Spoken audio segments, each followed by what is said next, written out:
Hello दोस्तों, आपका सारे क्लासेस में बहुत बहुत स्वागत है। आज मैं आपको क्रॉप प्रोटेक्शन का फोर्थ लेसन पढ़ाने वाला। उस फोर्थ लेसन के अंदर क्या पढ़ाने वाले हैं? फर्टिलाइजर। क्या? फर्टिलाइजर यानी उर्वरक के बारे में इसमें बताया जाएगा, ठीक है ना। और ये क्लासेस लगातार चलने वाली हैं आपकी सारे क्लासेस के अंतर्गत। और अगर जिस भी स्टूडेंट को ऑफलाइन पढ़ना है तो हमारी क्लास सुबह 7 बजे से 9 बजे तक चलती है, जिसमें आपको क्रॉप प्रोडक्शन, एनिमल हस्बेंड्री और कृषि विज्ञान पढ़ाई जाती है, ठीक है ना।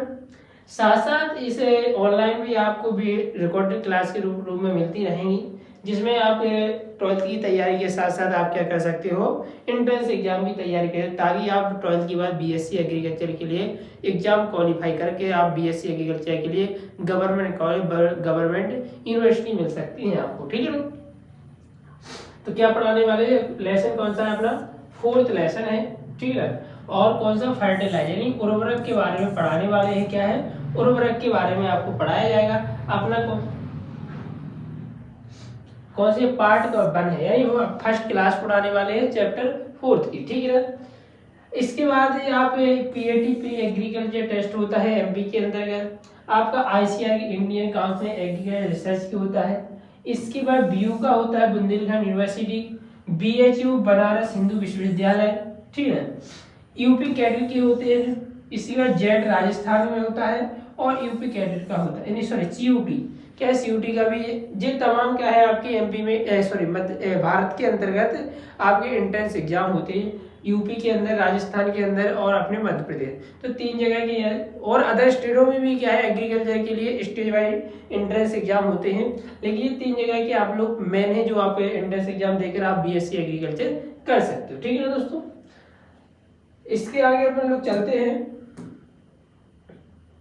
चलो अपनी क्लास को देखते हैं। सबसे पहले इस चैप्टर के अंतर्गत क्या है, उर्वरक। उर्वरक की परिभाषा यानी फर्टिलाइजर की क्या परिभाषा है वो देखते हैं, ठीक है। तो उर्वरक की परिभाषा यानी उर्वरक कारखानों में तैयार किया गया अकार्बनिक पदार्थ है। क्या है? अकार्बनिक मतलब जो केमिकल द्वारा निर्मित चीजें होती हैं उन्हें हम क्या बोलते हैं? अकार्बनिक कहते हैं। और कार्बनिक चीजें उन्हें कहते हैं जो जीवाश्म द्वारा तैयार, क्या है, जीवाश्म द्वारा तैयार की जाती हैं, जिसमें खाद की अपेक्षा अधिक मात्रा में पौधों का पोषक तत्व होता है। क्या होता है? इनके अंदर जो खाद होते हैं आपके, जैसे गोबर की खाद, हरी खाद, वर्मी कंपोस्ट खाद, उनकी तुलना में फर्टिलाइजर यानी उर्वरक के अंतर्गत क्या पोषक तत्वों की मात्रा ज्यादा होती है, ठीक है ना।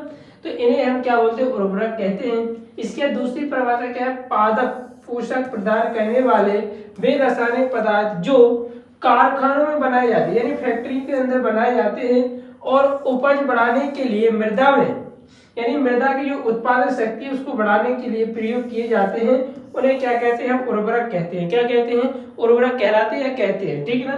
तो ये देख सकते हो, ये हमारा जिट का है डीएपी है।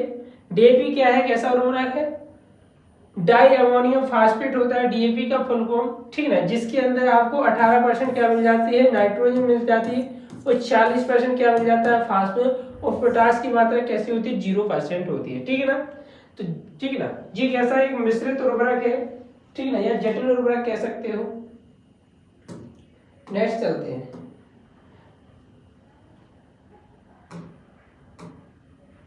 हाँ, नेक्स्ट है नाइट्रोजन उर्वरकों का वर्गीकरण। यानी नाइट्रोजन प्रदान करने वाले उर्वरक आते हैं, वे किस कौन कौन प्रकार के होते हैं? तो हमें 4 प्रकार के नाइट्रोजन उर्वरक मिल जाते हैं। सबसे पहला है नाइट्रेट उर्वरक, यानी नाइट्रोजन काय के रूप में पाई जाती है? इन उर्वरकों के अंदर नाइट्रोजेट के रूप में काय में पाई जाती है? नाइट्रोजन। इन उर्वरकों में नाइट्रोजन नाइट्रेट के रूप में उपस्थित रहती है, जैसे आपका सोडियम नाइट्रेट। क्या है? सोडियम नाइट्रेट, पोटेशियम नाइट्रेट, यानी आपको देख सकते हो ये क्या लिखा है? Sodium nitrate. यानी जे उर्वरक, यानी जितने भी आप नाइट्रोजन वाले उर्वरक होंगे वो कैसे होंगे? व्हाइट कलर, यानी दाने के रूप में पाए जाते हैं, ठीक है ना। तो ऐसे उर्वरकों को हम क्या बोलते हैं? नाइट्रेट उर्वरक, जिनमें नाइट्रोजन किस फॉर्म में पाई जाती है? नाइट्रेट के रूप में पाई जाती है, ठीक है। फिर दूसरी हेडिंग चलते हैं अमोनिकल उर्वरक, यानी वे उर्वरक जिनमें नाइट्रोजन अमोनिया के रूप में पाई जाती है उन्हें हम क्या बोले? अमोनिया।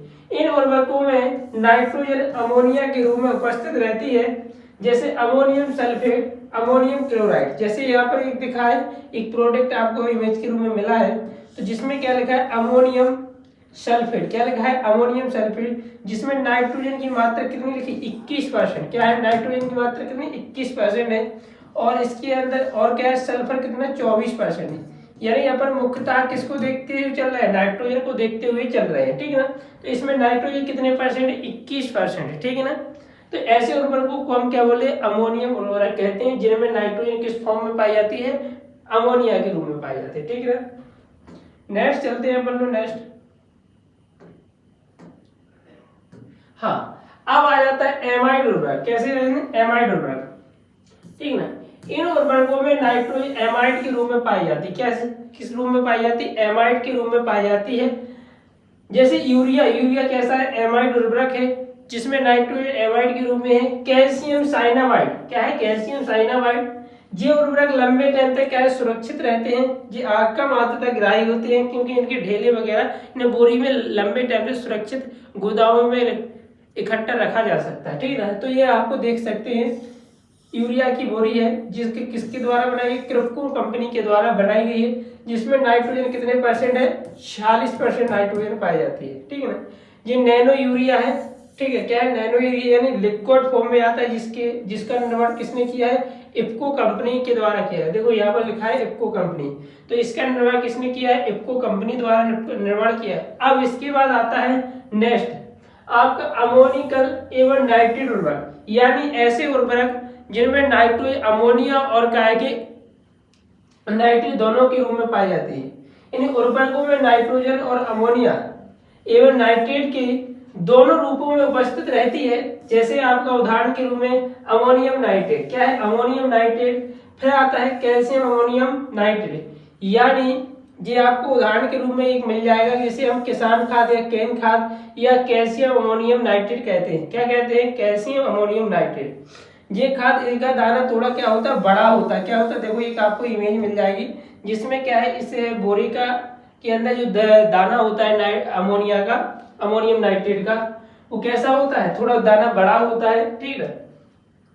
इसी को हम क्या है कैन खाद CAN कैन खाद भी कहते हैं, और इसी को हम क्या है किसान खाद कहा जाता है। क्या कहा जाता है किसान खाद। तो ये ऑब्जेक्टिव क्वेश्चन बन जाता है कि निम्न में से नाइट्रोजन उर्वरकों में से कौन सा किसान खाद के रूप में जाना जाता है, तो वो कैल्शियम अमोनियम नाइट्रेट। क्या है कैल्शियम अमोनियम नाइट्रेट, ये उसकी बोरी है, ठीक है। इसके अंदर क्या है आपका उर्वरक रखा है कौन सा कैल्शियम अमोनियम नाइट्रेट, जिसमें नाइट्रोजन पाई जाती है अमोनिया और नाइट्रेट के रूप में, ठीक है। एक आपको पौधे ग्रहण किस रूप में कहते हैं नाइट्रोजन को नाइट्रेट के रूप में, किस रूप में नाइट्रेट। तो आपको सबसे पहले कौन सा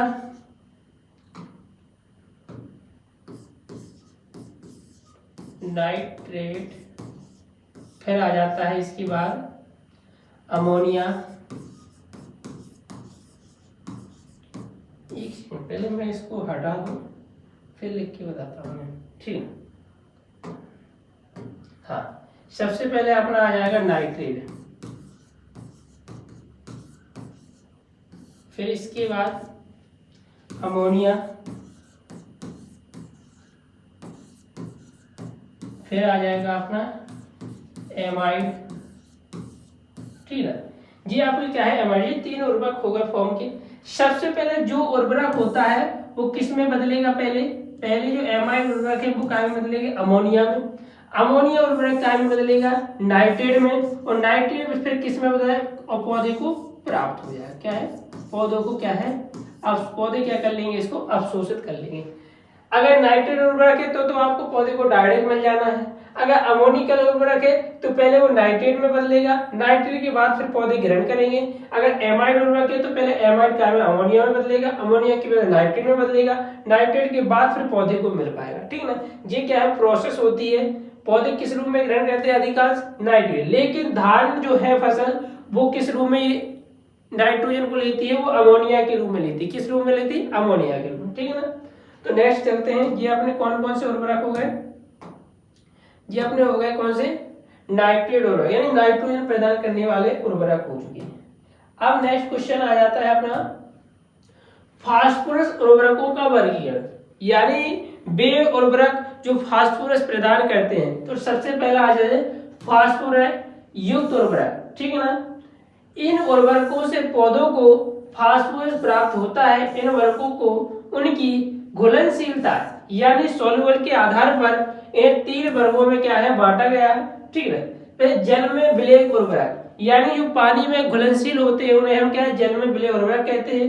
इस वर्ग के फास्फोरस युक्त उर्वरक पानी में घुलनशील होते हैं, जैसे आपका single super phosphate di ammonium phosphate यानी जिसे हम डीएपी कहते हैं। तो ये क्या है जी आपको दोनों उर्वरक सिंगल सुपर फास्फेट की बोरी रखी है, यहाँ पर केवल किसका है डीएपी का बोरी रखी है। ये उनके दाने हैं, ये आप पानी में जब घोलोगे तो ये आराम से घुल जाते हैं और मृदा में मिलकर और क्या करते हैं पोषक तत्व पौधों को मिल जाते हैं, यानी फास्फोरस मिल जाएगा, ठीक है। तो ऐसे उर्वरकों को हम क्या बोलते हैं जल में घुलनशील उर्वरक कहते हैं। क्या बोलते हैं जल में घुलनशील उर्वरक, ठीक है। तो ये पहला हो गया जल में घुलनशील। दूसरी स्लाइड पे चलते हैं अपन लोग, ठीक है। फिर है सिट्रेट में विलेय उर्वरक। सिट्रेट यानी अम्लीय अम्लता में घुले उर्वरक। इस वर्ग के उर्वरकों में उपस्थित फास्फेट यानी फास्फोरस पानी में घुलनशील ना होकर सिट्रेट अम्ल में यानी अम्लीय पदार्थों में घुलनशील होता है, जैसे कैल्शियम फास्फेट, बेसिल स्लैग, ठीक है, बेसिक स्लैग। ये कैसे उर्वरक हैं, ये काय में घुलनशील होते हैं अम्ल में घुलनशील सिट्रेट में। फिर इसके बाद तीसरी हेडिंग है पानी तथा सिट्रेट दोनों में आग विलेय यानी ये पानी में घुलते ही नहीं है, ठीक है। जैसे इस वर्ग के उर्वरक में पानी तथा सिट्रेट दोनों में ही घुलनशील नहीं होते हैं, जैसे रॉक हो गया आपका फास्फेट, रॉक यानी चट्टान, फास्फेट, हड्डी का चूरा। तो ये तमाम चीजें देखो आप, ये चीजें है ना, इनको क्या करोगे आप पीस लोगे, ठीक है। पीस के क्या बन जाए कैल्शियम फास्फेट बन जाता है, जो काय में घुलनशील होता है आपका अम्ल है। और जैसे हड्डी का चूरा है, ये जैसी चीजें जैसे आपका पशु है, पशु की हड्डी है, ठीक है, जानवर किसी भी की हड्डी हो तो उसको आप पीस लोगे और छिड़क दोगे तो वो लेकिन वो पानी में घुलनशील नहीं हो पाता है। तो ऐसे उर्वरकों को हम क्या बोलते हैं सिट्रेट एवं जल में अविलेय उर्वरक, ठीक है ना। नेक्स्ट चलते हैं, अब आ जाए पोटास उर्वरकों का वर्गीकरण। क्या है पोटास उर्वरकों का वर्गीकरण, ठीक है ना।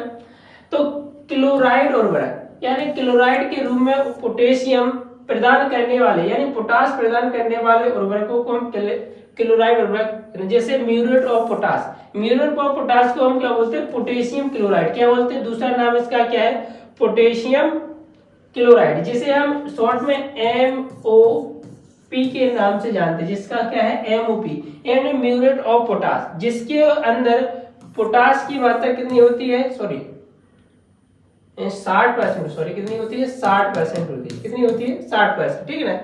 ये क्या है क्रिप्को कंपनी द्वारा निर्माण किया गया है, ठीक है, जिसे भारतीय जन उर्वरक परियोजना के तहत बनाया जाता है भारत के अंतर्गत, ठीक है। फिर आ जाते हैं क्लोराइड के अतिरिक्त उर्वरक यानी जो क्लोराइड के अलावा अन्य फॉर्म में पाए जाते हैं उन उर्वरकों को हम क्या बोले क्लोराइड कहते हैं। जैसे क्लोराइड के अतिरिक्त अन्य रूप में पोटेशियम प्रदान करने वाले उर्वरक जैसे पोटेशियम सल्फेट है, ठीक है, पोटेशियम नाइट्रेट है, यानी पोटेशियम के साथ साथ नाइट्रोजन भी मिल जाएगी, पोटेशियम के साथ साथ आपको क्या मिल जाएगा सल्फेट मिल जाए। ऐसे आदि उर्वरकों हम क्या बोलते हैं क्लोराइड के अतिरिक्त उर्वरकों हम क्या बोलते हैं, ठीक है। तो 2 वर्गों में इसको बांटा गया है पोटेशियम उर्वरकों को, ठीक है ना, ठीक है। यहाँ पर क्या लिखा है देखो पोटेशियम नाइट्रेट, क्या लिखा है पोटेशियम नाइट्रेट, जिसमें 13% क्या है नाइट्रोजन है, फास्फोरस 0% है और 45% क्या है आपका पोटेशियम है, क्या है पोटेशियम है, ठीक है ना, क्या है पोटेशियम है, ठीक है ना।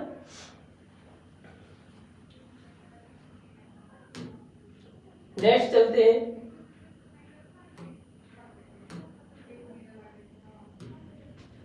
रासायनिक अभिक्रियाओं के आधार पर उर्वरकों का वर्गीकरण यानी क्षारीय उर्वरक, अम्लीय उर्वरक, उदासीन उर्वरक, ठीक है ना।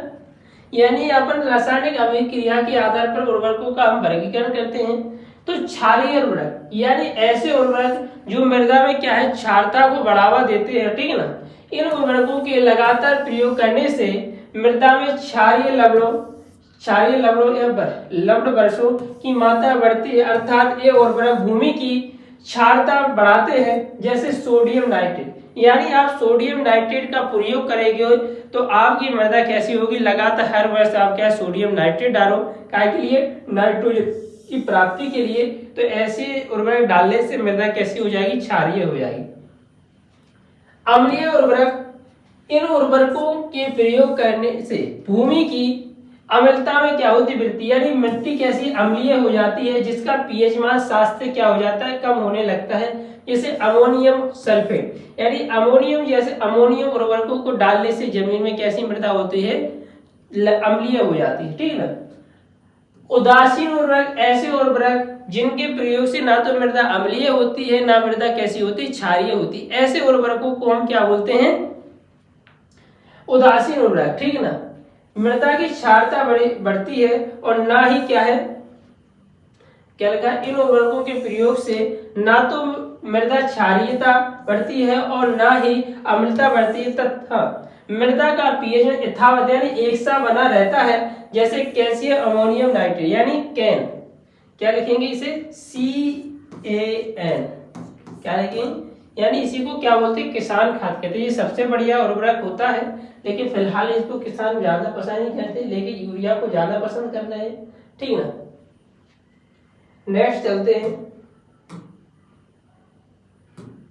अब आप मिश्रण के आधार पर वर्गीकरण, ठीक है ना, यानी एक उर्वरक के अंतर्गत आपको 2 3 क्या है, उर्वरक मिल जाएंगे। सबसे आता है मिश्रित उर्वरक की परिभाषा, जब 2 या 2 से अधिक उर्वरकों को रासायनिक विधि या यांत्रिक विधि द्वारा मिलाया जाता है, क्या है, यांत्रिक विधि द्वारा मिलाया जाता है, तब इस प्रकार से तैयार उर्वरक को मिश्रित उर्वरक कहते हैं। क्या कहते हैं, मिश्रित उर्वरक कहते हैं। जैसे आपका डाई अमोनियम फास्फेट, यानी क्या हो जाएगा आपका DAP, ठीक है, जिसके अंदर ना आपकी क्या है, नाइट्रोजन होगी कितने परसेंट, 18%, और फास्फोरस कितना होगा, 46%, ठीक है ना। तो इस प्रकार के उर्वरकों को हम क्या बोलते हैं, मिश्रित उर्वरक कहते हैं। इसके बाद आता है पूर्ण उर्वरक। पूर्ण उर्वरक उन्हें कहा जाता है जिनके अंदर उर्वरकों की मात्रा यानी मुख्य पोषक तत्व तीनों पाए जाते हैं, उन्हें हम क्या बोलते हैं, पूर्ण उर्वरक कहा जाता है।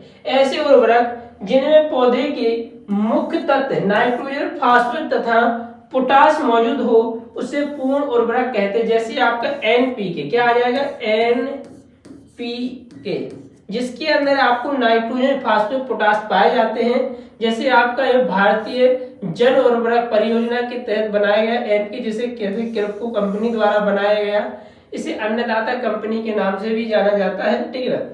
जिसे इफ्को कंपनी द्वारा इसको भी बनाया गया है, ये किरपको कंपनी द्वारा इसे इफ्को, जैसे नैनो NPK कहा जाता है, जिसमें क्या है 18% क्या है, नाइट्रोजन है, 18% फास्फोरस है, 10% क्या है, पोटास है, ठीक है ना। इसके अंतर्गत 12% क्या है, नाइट्रोजन है, इसके बाद 22% क्या है आपका फास्फोरस है, और 16% क्या है इसके अंदर पोटास की मात्रा है। इस प्रकार के उर्वरक को हम क्या बोलते हैं, नाइट्रेट उर्वरक, सॉरी पूर्ण उर्वरक कहते हैं। तरल उर्वरक, जिसे जो लिक्विड फॉर्म में पाए, जो उर्वरक तरलता के रूप में बनाए जाते हैं, यानी लिक्विड फॉर्म में बनाए जाते हैं, उन्हें हम क्या है, तरल उर्वरक कहते हैं। जैसे हमारा तरल अमोनिया, क्या है आपका आ जाता है उर्वरक तरल अमोनिया, जैसे जे है एक आपका ये जे है, इन जो लिक्विड फॉर्म में बनाए जाते हैं उन्हें हम क्या है, तरल अमोनिया कहते हैं, ठीक है।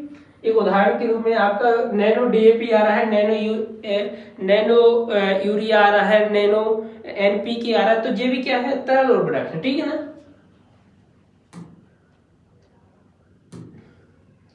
नेक्स्ट चलते हैं, ठीक है। मृदा में नाइट्रोजन की कमी का पौधों पर प्रभाव, यानी पौधे में अगर नाइट्रोजन कमी हो जाती है तो उस पर क्या प्रभाव पड़ता है वो देखते हैं। सबसे पहले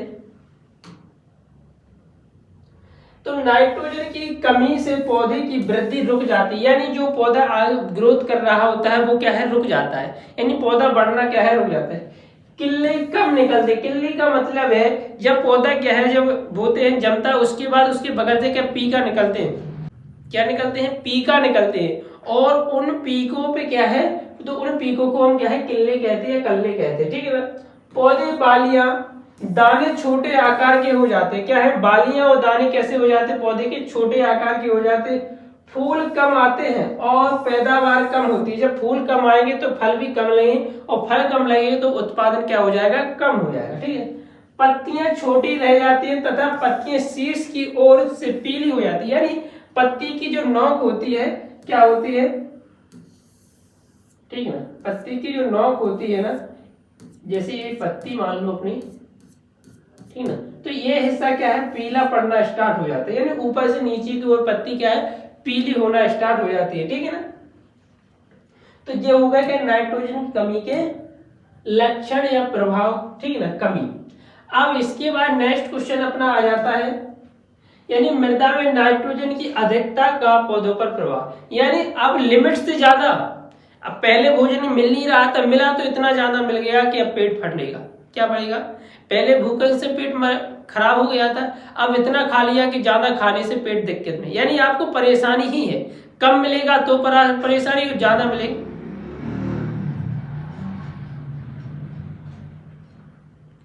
कम मिलेगा तब भी परेशानी और ज्यादा मिलेगा तब भी परेशानी, ठीक है ना। यहाँ पे नाइट्रोजन की अधिकता के कारण फसल देर में पकती है, क्या है देखते, क्योंकि देर में क्या है, ये क्या है, बढ़ने में ही इनका दिमाग लगा है, यानी भोजन ज्यादा मिल रहा है, खाते ही खाते जा रहे हैं, तो क्या है आगे ग्रोथ होती चली जा रही, तो इनके अंदर नमी ज्यादा रहेगी, तो ये क्या है, देर में पकेंगे। पौधे में अधिक वृद्धि होने से पौधे गिरने लगते हैं, जब पौधा क्या है इतना रहेगा तो ठीक है, अब वो ज्यादा ही बड़ा हो जाएगा तो फिर क्या है, वो उसका जो तना है वो वजन झेल नहीं पाता है, तो फसल क्या है, लटक जाती है, ठीक है। गन्ने, चुकंदर आदि की चीनी की फसलों में चीनी की मात्रा कम हो जाती है। अब इन फसलों के अंदर जब आप ग्रोथ करोगे, पानी उसके अंदर ज्यादा होगा, तो जो चीनी का परसेंटेज है वो क्या हो, कम हो जाएगा, यानी मिठास कैसा रहे, कम। पौधों मुलायम हो जाते हैं, तने कमजोर हो जाते हैं तथा पत्तियां अधिक निकलती हैं, क्या पत्तियां अधिक निकलती हैं, किले अधिक परंतु पतले निकलते हैं, कैसे, उनमें पीका बहुत सारे निकलेंगे लेकिन पतले होंगे, जिससे उनमें क्या है, अच्छी वाली नहीं लग पाएगी, वाली अच्छी नहीं लग पाएगी, तो उत्पादन कैसा हो जाएगा, कम हो जाएगा। दाने वाली फसलों में दाने की अपेक्षा भूसे की मात्रा बढ़ जाती है, जब पौधा बड़ा होगा, पत्तियां बहुत सारी लगेंगी, तो दाना कम निकले तो परसेंटेज भूसा का ज्यादा हो जाएगा, दाने का कम हो जाएगा, तो ये नाइट्रोजन की अधिकता की नुकसान। नेक्स्ट चलते हैं, अब आ जाता है मृदा में नाइट्रोजन की उपयुक्त मात्रा का पौधों पर प्रभाव, यानी जितनी पौधे को आवश्यकता है नाइट्रोजन उतना ही डालेंगे तो अपनों क्या बेनिफिट मिलते हैं। तो प्रोटीन की मात्रा बढ़ने से कोशिका के विभाजन में सहायता मिलती है, क्या मिलती है, कोशिका के विभाजन में सहायता, जिससे पौधे की वृद्धि अधिक होती है, यानी आपको जो पौधा बौना रह रहा था अब वो क्या करेगा, अच्छे से वृद्धि करना स्टार्ट कर देगा। पर्णहरिम का निर्माण होता है, क्या है पर्णहरिम, यानी पौधे क्या है, हरे, जिससे पत्तियों का रंग गहरा हरा हो जाता है, यानी क्लोरोफिल का निर्माण स्टार्ट हो जाता है। पौधे में रस की मात्रा बढ़ती है, ठीक है, और यह चारे की फसलों तथा पत्तियों वाली सब्जियों के लिए अच्छा माना जाता है, जिसकी पत्ती, जिस फसल की, जैसे पालक है, आपकी नौरपा है, जिन फसलों में क्या है नाइट्रोजन डालने से क्या है पत्तियां ज्यादा निकलेंगी और इनकी क्या है पत्तियां ही बिकती हैं, तो ये क्या है लाभकारी है। फसलों में प्रोटीन एवं कार्बोहाइड्रेट का सही अनुपात रहता है, क्या होता है, प्रोटीन कार्बोहाइड्रेट का अनुपात सही रहता है, जिससे पैदावार में वृद्धि होती है एवं फसलें समय पर क्या है पकती हैं, क्या है फसलें भी समय पर पक जाती हैं, ठीक है ना, तो देर से पकती हैं ना जल्दी पकती हैं, तो ये क्या है, अपन जितनी मात्रा में नाइट्रोजन की आवश्यकता है उतना डालते हैं तो ये अपने क्या हो जाते हैं, बेनिफिट हो जाते हैं। नेक्स्ट चलते हैं, अब आ जाता है क्वेश्चन, अब आ जाए नाइट्रोजन युक्त उर्वरकों की प्रतिशत मात्रा है, यानी बहुत सारे मार्केट में उर्वरक आते हैं जिनमें क्या है अलग अलग मात्रा में नाइट्रोजन मिलती है, ठीक ना। तो सबसे पहला उर्वरक क्या है, यूरिया, ये कार्बनिक प्रकृति का होता है, इसे हम रासायनिक प्रकृति के अंतर्गत नहीं लाते हैं, ये इसके अंदर क्या है नाइट्रोजन कितने परसेंट है, 46% होती है। कैल्शियम अमोनियम नाइट्रेट, जिसे हम कहा जाता है कैन खाद कहते हैं, ठीक है ना, जिसके अंदर नाइट्रोजन 20.5% होती है। कैल्शियम नाइट्रेट के अंतर्गत नाइट्रोजन कितने परसेंट, 16% है। अमोनियम नाइट्रेट के अंतर्गत 33% नाइट्रोजन है। सोडियम नाइट्रेट के अंतर्गत नाइट्रोजन कितने 15.5% है। अमोनियम सल्फेट के अंतर्गत नाइट्रोजन कितने परसेंट, 20.6% पाई जाती है।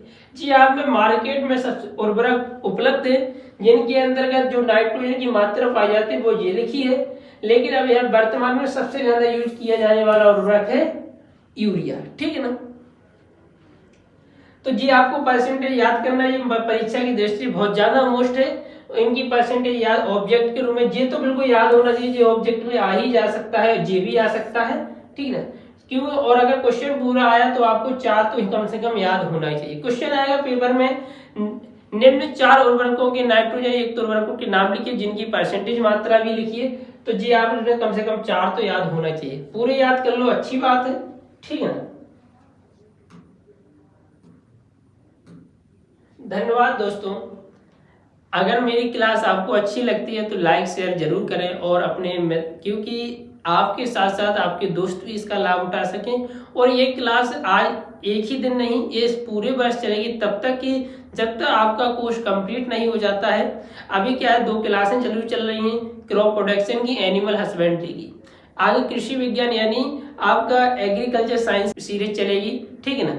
तो आप जो भी अगर आपको इसमें कमी या अच्छा लगता है तो अपनी कमेंट में अपनी जरूर राय दें, ताकि उसके लिए हमें मोटिवेशन मिल सके कि अगर जो कमी दिख रही है वो हम सुधार सके, जो अच्छा लगे, तो जिससे क्या है हमें और प्रेरणा मिलेगी और मैं और मजबूती के साथ कार्य करूँ। लेकिन मैं कार्य को रोकने वाला नहीं, ये कार्य बराबर चलने वाला है। थैंक यू दोस्तों, फिर मिलते हैं नेक्स्ट क्लास में।